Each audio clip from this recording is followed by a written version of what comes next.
Biker kicked a dog but didn't know it belonged to Ronda Rousey. It was a dusty afternoon on the edge of Los Angeles, where the city fades into winding roads and open space. A group of bikers thundered down the asphalt, leather jackets flapping in the wind, their engines loud enough to shake the trees. Among them was a tall, bearded man named Tank, known more for his bad attitude than his actual motorcycle skills. They pulled over at a roadside taco stand, the kind with peeling paint and unbeatable carne asada. Tank swaggered off his bike, stretching like he owned the pavement. That's when he saw the dog, a scruffy little mutt, wagging its tail near a parked black SUV. It wasn't bothering anyone, just sniffing around, tongue hanging out in the California heat. But Tank didn't like dogs. "Get lost, flea bag," he grunted, then raised his boot and gave the pup a harsh kick that sent it yelping and scrambling under the SUV. "Hey." The voice sliced through the afternoon like a blade. Tank turned and saw a woman approaching. Athletic build, fierce eyes, hoodie over her shoulders. There was something unsettlingly calm about her, like a storm waiting to drop. "What the hell is wrong with you?" she demanded, crouching to coax the dog out. It ran into her arms, tail between its legs, trembling. Tank rolled his eyes. "It's just a mutt. Should be on a leash." "That mutt," she said, standing up slowly, "is mine." "So what?" "My name's Ronda," she said, stepping closer. "Ronda Rousey." The taco stand went silent. One of the younger bikers whispered, "Dude, that's Ronda Rousey." Tank scoffed. "So what? I don't care who you are." But deep down he did care, because now he was noticing the cauliflower ears, the fighter's build, and the way she moved, like a predator sizing up prey. "Listen, lady, I don't want trouble," he muttered, taking a step back. Too late. What followed wasn't a fight, it was a demonstration. In less than 3 seconds, Ronda had him flat on the pavement, arm twisted behind his back, face in the dirt. "Apologize to the dog," she said. "All right. I'm sorry." Tank wheezed. "To the dog. I'm sorry, dog. I didn't know." She let him go with a shove and stood up. The little mutt barked once, triumphant, tail wagging now like it knew justice had been served. Ronda looked at the rest of the bikers, who suddenly found their shoes very interesting. "Anyone else got a problem with dogs?" They all shook their heads. She smiled, scooped up her dog, and walked back to her SUV. Before driving off, she rolled down the window and said, "Next time, pick on someone your own species." Then she was gone, just a trail of dust and a legend growing. Tank sat on the pavement, still trying to catch his breath. His arm throbbed, and his pride? Absolutely shattered. The other bikers weren't saying much, but their smirks said plenty. Nobody messed with Ronda Rousey and came out on top. He stood up slowly, brushing dust off his vest. "That chick's crazy," he grumbled, still trying to save face.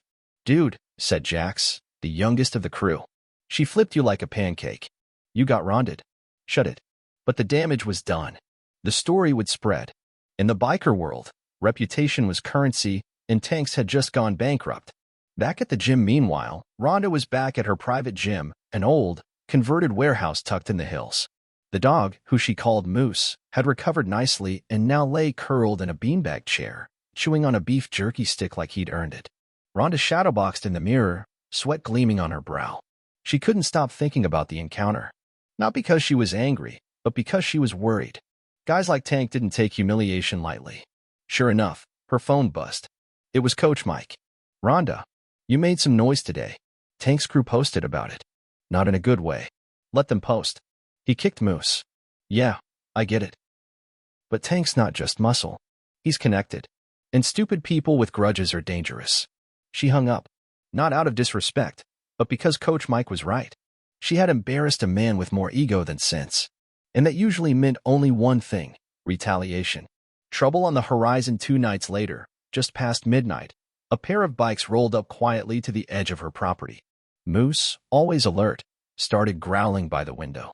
Ronda opened the front door, barefoot and calm. The bikers didn't even make it up the driveway. She stepped into the moonlight, hoodie off now, revealing her UFC hoodie and taped fists. Moose sat at her heel like a furry little security system. One biker revved the engine and called out, "Tank says he wants a rematch. No sneak attacks. Just you and him. 1 round. Tomorrow night. Abandoned airstrip off Route 9. Is he bringing a dog?" she asked. "Just fists." She nodded. "Tell him I'll be there. But I'm not fighting for pride." "What, then?" She looked down at Moose. Justice. The bikers rode off. Ronda stepped back inside, gave Moose a piece of grilled chicken, and whispered, "Looks like Mom's got one more fight." The abandoned airstrip stretched like a scar across the desert, cracked concrete glowing orange under the low sun. It was the kind of place where secrets went to die and engines came to scream. By dusk, a crowd had gathered, bikers, drifters, underground fight fans who'd caught wind of the rematch that wasn't supposed to happen. At the center of it all, a ring made of chain link and truck headlights. Tank stood there, bouncing on his heels, fists taped, jaw tight. He had something to prove tonight. But more than that, he had a score to settle. "You really showed up," he muttered as Ronda stepped out of the shadows. She wore black joggers, a sleeveless tee, and that calm, dangerous look in her eyes. Moose trotted beside her, tail up like he owned the place. Ronda handed his leash to Coach Mike, who'd shown up last minute with a thermos of coffee and a look that said, "I knew this was going to happen." "You brought your little mutt?" Tank sneered. Ronda cracked her knuckles. He wanted front row seats. No gloves. No bell. Just go. The crowd circled tight. Phones out. Bets flying. Someone shouted, "Go." Tank rushed in, full aggression, all biceps and bad choices. He swung wild, trying to overwhelm her early. Ronda slipped under the punch like water. Pop pop, 2 sharp jabs to the ribs. Tank grunted and charged again. Big mistake. She ducked, hooked his leg, and hip-tossed him clean into the concrete. The crowd roared. He scrambled up, furious now. Came in with a haymaker. Ronda caught his arm. Twist. Drop. Armbar. It was over before most people even hit record. Tank screamed, tapping frantically. Ronda released him. Stood up. No celebration. No showboating. "That's for Moose," she said. The crowd went silent for a beat, then erupted. Aftermath. Tank sat on the ground, clutching his arm, breathing hard. "You good?" Ronda asked. He didn't respond. Just nodded once, eyes down. She turned to leave. Moose barked twice, once for the takedown, once for the exit. Coach Mike handed her the coffee. "You've still got it." "I never lost it," she said, taking a sip. As they walked off the cracked airstrip and into the desert night, 1,000 stories started spreading about the fighter, the dog, the biker, and the beatdown no one would ever forget. 2 days passed since the airstrip fight.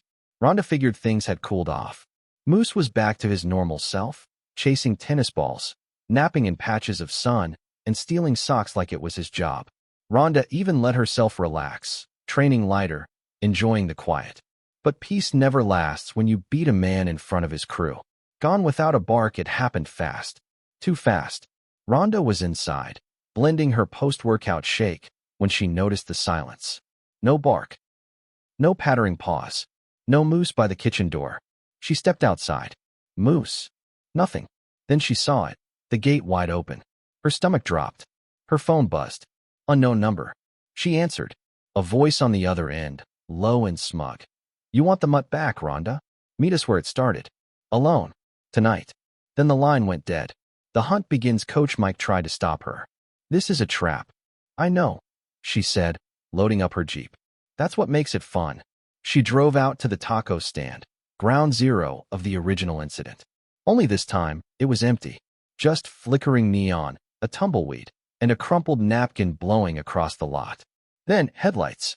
3 black bikes rolled in. Tank wasn't among them. But someone worse was.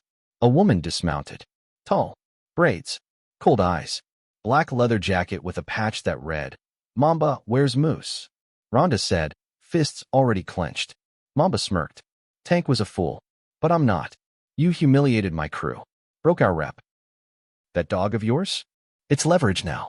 You touch him, you'll get him back," Mamba cut in. "After one final match. Underground. Tomorrow night. You lose, we keep the dog. And your name? It disappears from the fight world. And if I win? You won't." Ronda didn't blink. "We'll see."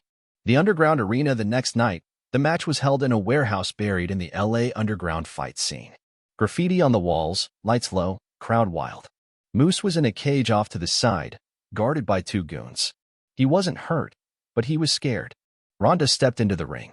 Mamba was already there, pacing like a panther. "She fights MMA," someone in the crowd whispered. "Muay Thai." "And dirty," someone else replied. Didn't matter. Ronda had one thing in mind. Get Moose. Make them pay. The blood match the fight began with fury. Mamba came in brutal, knees, elbows, spinning back fists. She was fast, skilled, mean. But Ronda? Ronda was a storm. She ate a few shots, waited for her opening, and then snapped, and side trip, body shot, clinch. A flurry of elbows sent Mamba stumbling. You don't take dogs, Ronda growled, ducking under a wild hook. She swept Mamba's legs. Mounted. Ground and pound. The ref stepped in. It was over. Ronda didn't wait. She stormed to Moose's cage, tore it open, and scooped him up. The crowd roared. The last warning as the crowd dispersed and sirens wailed in the distance, Ronda stood at the warehouse door, Moose in one arm. To the broken bikers still watching, she said, "You come near my dog again. You better bring more than fists." Then she disappeared into the night.